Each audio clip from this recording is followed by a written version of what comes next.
আমরা এই যে এলাম, ওগুলোর মধ্যে মোমবাতি প্রদীপ থাকতো যাতে গাছের মুখটা আলো হয়ে ওখানে দেখা যায়। ওকে, এটা হচ্ছে দিওয়ানে আম। এই জায়গাটা রানীরা থাকতো।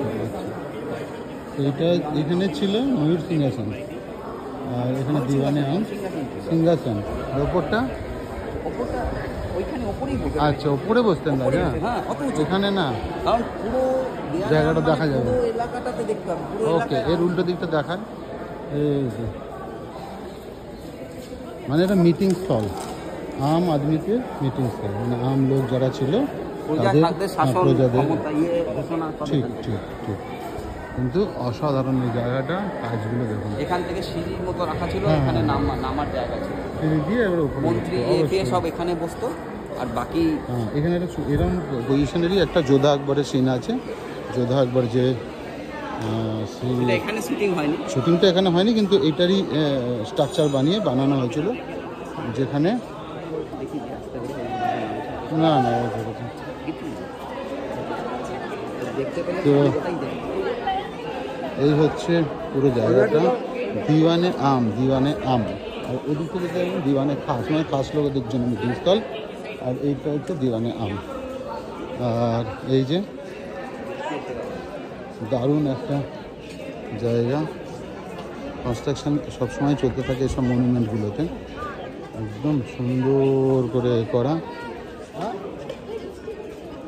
ঠিক আছে, ওইটা আমরা ঘুরে এলাম এই পাশটা থেকে। এই যে আমরা এই দিকটা এসছি,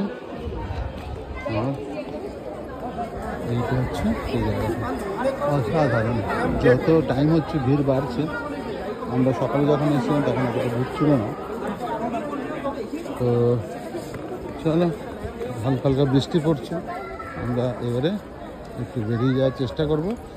আর এখান থেকে আমরা যাবো ফতেহপুর সিক্রি, মাঝে লাঞ্চ করব। এখন টাইম হয়ে গেছে প্রায় 11:30, 1-1.5 ঘন্টা হয়ে গেছে আমাদের। তো এই যে এই জায়গাগুলো পুরোটাই এই সময়কার একটা স্মৃতি বহন করে। দুর্দান্ত। আর যাক, বৃষ্টি এসে ভালোই হয়েছে, ওয়েদারটা একটু ঠান্ডা হয়েছে। এই যে জন রাসেল, তার এখানে একটা কিছু আছে যেটা স্ট্রাকচারের মতো সেখানে করেছে, স্ট্রাকচার যেগুলো ইউরোপিয়ান স্ট্রাকচার জন রাসেলের দিয়েছিল।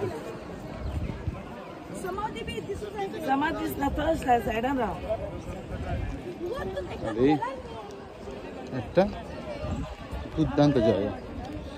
যাক, আপনারা আসুন, আমি বলবো এসে এটা ফিল করুন। এমন কিছু এখানটা খরচও নেই বিশাল কিছু, আর বেশি ঝামেলাও নেই। আগ্রা ফাগরা শীতকালে আসুন, যাতে এসব বৃষ্টি গরম এসব না থাকে।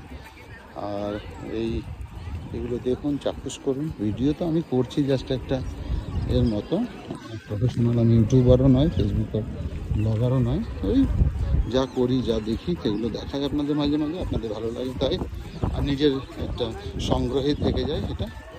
তো যাই হোক, ভালো লাগলো যে এসব জায়গাগুলো চাক্ষুষ করতে পারছি। এবং এই জীবদ্দশায় আমি চাইবো আমি ভারতবর্ষটা অন্তত প্রায় সব জায়গা কভার করি, তারপরে না বিদেশ টুকটাক হবে। ভারতবর্ষটা আমার খুব দরকার এবং খুব ভালো করে দেখবো। একবার আসবো আমি, আমার ইচ্ছা যে হয়তো রিটায়ারমেন্টের পর 1-2 বা একা চলে আসবো। প্রচুর ভিড় হয়ে গেল হঠাৎ করে। যাই হোক, স্কুলের বাচ্চারা এসে গেছিলো। ঠিক আছে, ওকে, দেখলাম এখানে। ধন্যবাদ।